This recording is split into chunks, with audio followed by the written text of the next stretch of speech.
राष्ट्र के लिए, समाज के लिए और अपनों के लिए, अपनत्व के लिए कुछ काम किया है। मुझे लगता है गौरव क्या है? गौरव भारतीय समाज में, भारतीय संस्कृति में हर व्यक्ति को प्रिय है, पद हर व्यक्ति को प्रिय है, प्रतिष्ठा हर व्यक्ति को प्रिय है। अगर कड़वा सत्य कहा जाए तो गोस्वामी तुलसीदास जी महाराज ने लिखा कि तो जग जन्मा यस नाही, प्रभुता पाहि जाहि मत नहीं। तो इसलिए भगवान ने कहा जिसको भी प्रभुता मिली है, यश मिला है, उसका गौरव बढ़ा है। इसलिए सर्व ब्राह्मण सभा के द्वारा जो भी ब्राह्मण गौरवान्वित होते हैं और जिनको पद दिया जाता है, सम्मान दिया जाता है, निसंदेह उनकी प्रशंसा होती है और उनका मन बढ़ता है। संत स्वभाव में, समाज प्रभाव में, इसका क्या संदेश है आप? इसके लिए मैं राकेश जी को बधाई दूँगा। आपने बहुत सुंदर स्लोगन दिया है कि संत का जो स्वभाव है वो कभी जाना नहीं चाहिए। तो अगर संत सरलता का प्रतीक होगा, संत त्याग का प्रतीक होगा, तो निसंदेह उसकी पूजा होगी, उसकी प्रतिष्ठा होगी, उसका सम्मान बढ़ेगा और उसके साथ साथ देश और समाज को एक दिशा और मार्गदर्शन मिलेगा और समाज की जो वर्तमान परिस्थिति की दशा है उसमें भी परिवर्तन आएगा। ब्राह्मण महासभा के संयोजक राकेश शुक्ला जी और सुरेश मिश्रा जी ने आज एक आह्वान किया है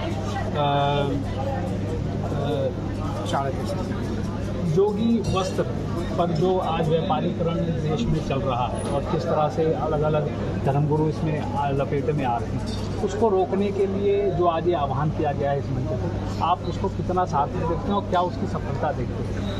इसलिए सही कहा कि जो जोगिया वस्त्र है वो एक सम्मान का वस्त्र है और निसंदेह है उस वस्त्र का कुछ जो तथाकथित लोग हैं उनके द्वारा इसका अपमान किया जा रहा है। लेकिन मैं कह रहा हूँ कि किसी परंपरा से नहीं है। मैं आज भी बता रहा हूँ, मैं कल भी बता रहा था, जब मैं बहुत छोटे पद पे था तब भी मैं यही बात कर रहा था, आज भी यही बात कर रहा हूँ कि जितने भी अपमानित होने वाले लोग हैं, जिनके द्वारा समाज अपमानित हो रहा है, वो किसी पंथ परंपरा से जुड़े हुए लोग नहीं हैं। वो स्वमुखी है, मनमुखी हैं। इसलिए उनको साधु न कहा जाए, उनको साधु न कहा जाए और वो निसंदेह केवल स्वार्थी हैं।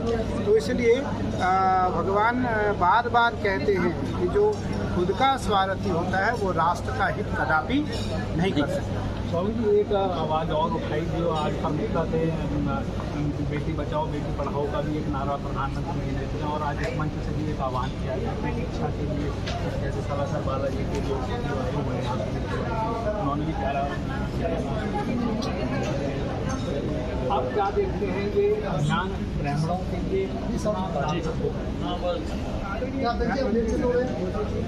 अभी देश का जो काल चल रहा है, देश की जो परिस्थिति चल रही है, उस परिस्थिति में धर्म को बल चाहिए था और अहिल्याबाई होलकर के बाद धर्म को बल देने वाला, मठ मंदिरों को बल देने वाला व्यक्ति कोई दिखाई नहीं पड़ रहा था। इसलिए यतो धर्मस्ततो जयः, जहाँ धर्म है वहीं जय है, वहीं विजय है। मैं आदरणीय प्रधानमंत्री मेरे बहुत प्रिय हैं और उनके द्वारा आज जो धर्म को एक बल मिल रहा है, मठ परंपराओं को जो एक बल मिल रहा है, संन्यास परंपराओं, क्योंकि अभी पिछले महीने 11 तारीख को महाकाल लोक का लोकार्पण था, मैं प्रमुख साक्षी था।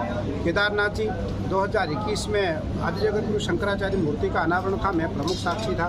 काशी विश्वनाथ मंदिर का कॉरिडोर का उद्घाटन था, मैं उसका प्रमुख साक्षी था। मुझे लगा ये इतिहास इसको बार बार पुनः दोहराएगा कि देश में कोई ऐसा राजा आया जिसने धर्म की परंपराओं को गति दिया है और धर्म की परंपराओं को बल दिया है, मठ परंपराओं को बल दिया है। क्योंकि मठ नहीं रहेगा तो परंपरा नहीं रहेगी, सनातन संस्कृति नहीं रहेगी, गुरुकुल नहीं रहेगा तो आचरण नहीं रहेंगे, संस्कृति नहीं रहेगी, संस्कार नहीं रहेगा।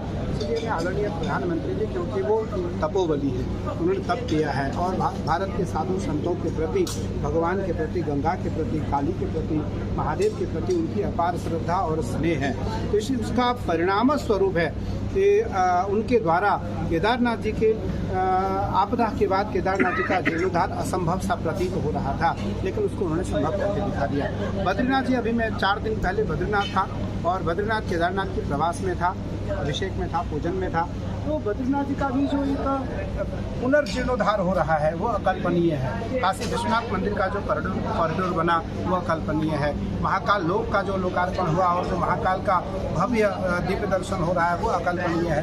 तो ये प्रधानमंत्री जी धार्मिक होने के नाते ही ये संभव हुआ, अन्यथा संभव नहीं था। इसलिए बेटी पढ़ाओ बेटी बचाओ, क्योंकि ये परंपरा आज से नहीं है हमारे देश में। मुझे लगता है इस परंपराओं को बल आदरणीय प्रधानमंत्री जी ने दिया है, लेकिन जो बेटी है उससे दोनों कुलों की रक्षा है, स्वकुल भी और परकुल भी, दोनों कुलों की रक्षा है।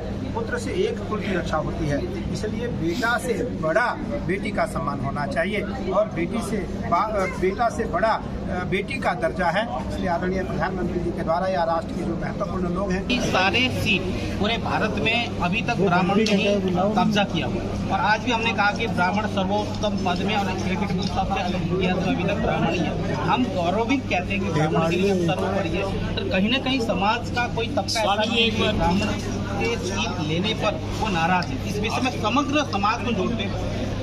मुझे लगता है ऐसा कोई विषय अगर देश में है, समाज में है, तो यह कोई बहुत महत्वपूर्ण विषय समाज का विषय है।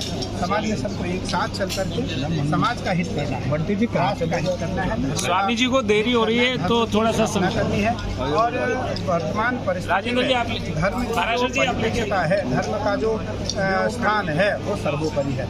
तो इसलिए हमें महत्वपूर्ण समाज को संगठित करने का है।